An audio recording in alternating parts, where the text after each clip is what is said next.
हमें सबसे पहले सीखना चाहिए अपने से बड़ों का सम्मान करना। यदि हम अपने से बड़ों का सम्मान करेंगे, उनको भी अच्छा लगता है और हम लोगों को भी अच्छा लगता है। मान लीजिए आपसे बड़ा कोई आपके साथ है, आपके सामने है, तो सबसे पहले तो आप जो शिष्टाचार है, शिष्टाचार के हिसाब से गुड मॉर्निंग, नमस्ते या जो भी आपके यहाँ किया जाता है, आप उसको सबसे पहले कीजिए, प्रणाम कीजिए, पैर छुइए, आशीर्वाद मिलता है ना इससे, और आपके अंदर भी एक पॉजिटिव एनर्जी आती है। ठीक है, आपके अंदर भी क्या आती है? एक पॉजिटिव एनर्जी आती है, कुछ नया करने का। जैसे कहा वेरी गुड, शाबाश, खुश रहो, बहुत अच्छे, तो आपको मिलता है कि अगले नेक्स्ट टाइम हम इससे और अच्छा करेंगे। तो सबसे पहले हम लोग अपने से बड़ों का सम्मान करना सीखें। हम कहीं बस में जा रहे हैं, ट्रेन में जा रहे हैं, घर पर भी है, अगर हमसे कोई बड़ा हमारे बगल में आके खड़ा हुआ है, तो हमें ये चाहिए कि हम अपनी कुर्सी छोड़ दें और क्या करें, कुर्सी छोड़ करके उनको बैठने के लिए बोलें कि आइए भैया आप बैठ जाइए, या चाचा जी आप बैठिए, बाबा आप बैठ जाइए। ठीक है, तो ये भी क्या है, ये रिस्पेक्ट है जो हमको अपने से बड़ों को देनी चाहिए।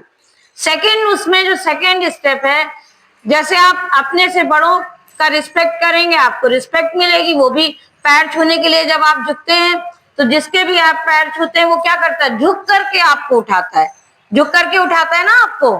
भाई जब आप किसी के पैर छूते थे, भैया भैया खुश रहिए, खुश रहिए, उठाता है। तो जितनी रिस्पेक्ट आप देंगे, आपको उतनी रिस्पेक्ट मिलेगी।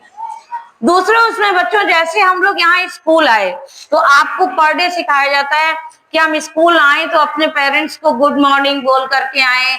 अगर बॉयज हैं तो हम अपने पेरेंट्स के पैर छू करके आए। कितने बच्चे अपने पेरेंट्स के पैर छू के आते हैं मॉर्निंग में? श्योर, सारे बच्चे अपने पेरेंट्स के पैर छू के आते हैं बॉयज, और गर्ल्स अपने मम्मी पापा से नमस्ते करके आती हैं या गुड मॉर्निंग विश करके आती हैं। बहुत बढ़िया।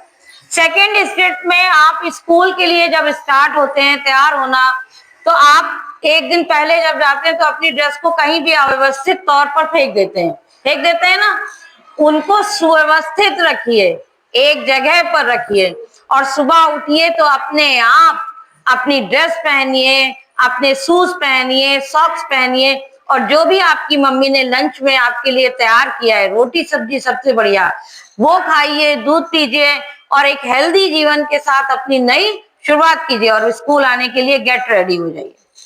स्कूल जैसे ही आप आते हैं, आपके टीचर्स आपको गेट पर मिलते हैं। अगर बॉयज हैं तो आप बिल्कुल पैर छुइए सभी शिक्षकों के। आपको सारे शिक्षक एक सच्चे हृदय से बोलेंगे, बेटा खुश रहो, खूब पढ़ो लिखो, आगे बढ़ो। ठीक है, हमारा टारगेट क्या है, आपको आगे बढ़ाना।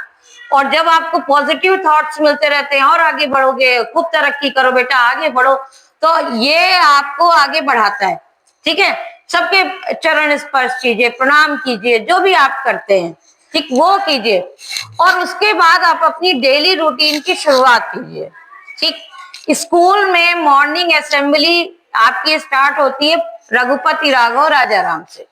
रघुपति राघव राजा राम आपने किया, फिर आपने अपनी डेली जो हर डे की अलग अलग प्रेयर है आपने उसको की। उसको करने के बाद पर डे का आपका अलग अपना रूटीन है, अलग रूटीन है ना। अब आप लोग जरा हमें बताइए, मंडे आप लोग क्या करते हैं? योगा। मंडे आपके यहाँ योगा होता है। ट्यूसडे क्या होता है? एरोबिक्स। और वेडनेसडे क्या होता है? PT. Very good. Thursday mind exercise, जो आज आप लोगों ने नई नई सीखी। और नेक्स्ट स्टेप में फ्राइडे को क्या करते हैं? Very good, group dance. आपको भी मालूम है आपका अपना रूटीन। और सैटरडे आता है, सैटरडे को हम सभी लोग मिलकर के योगा करते हैं।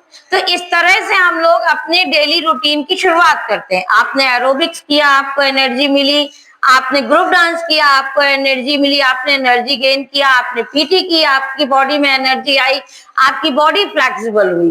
ठीक है, नेक्स्ट स्टेप में इसके बाद जितनी भी एक्सरसाइज, योगा या जो भी एरोबिक्स सेशन के बाद जो तीसरा सेशन आपका होता है असेंबली का, उसमें आपको रोज पर डे नए सेंटेंसेस, गुड मैनर्स, अलग अलग तरह की चीजें पर डे सिखाई जाती है ना।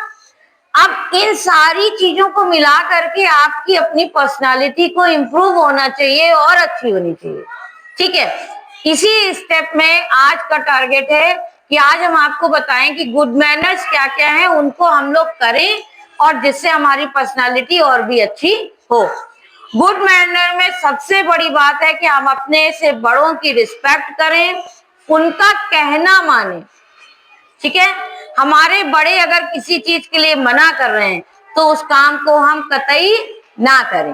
तो आज दूसरा स्टेप आपने क्या सीखा, हमें अपने से बड़ों की बात माननी चाहिए, कहना मानना चाहिए।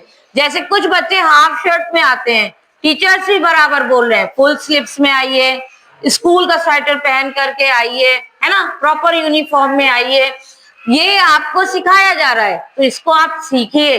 और पलट के मम्मा भी चाहती है कि मेरा बेटा बिना स्वेटर के स्कूल ना जाए क्योंकि आपको ठंड लग जाएगी, है ना। तो हमें अपने से बड़ों का कहना मानना चाहिए। ठीक, थर्ड स्टेप में हमें क्या करना चाहिए, कभी भी आपस में लड़ाई नहीं करनी चाहिए। ठीक है, क्या नहीं करना चाहिए, आपस में लड़ाई नहीं करनी चाहिए।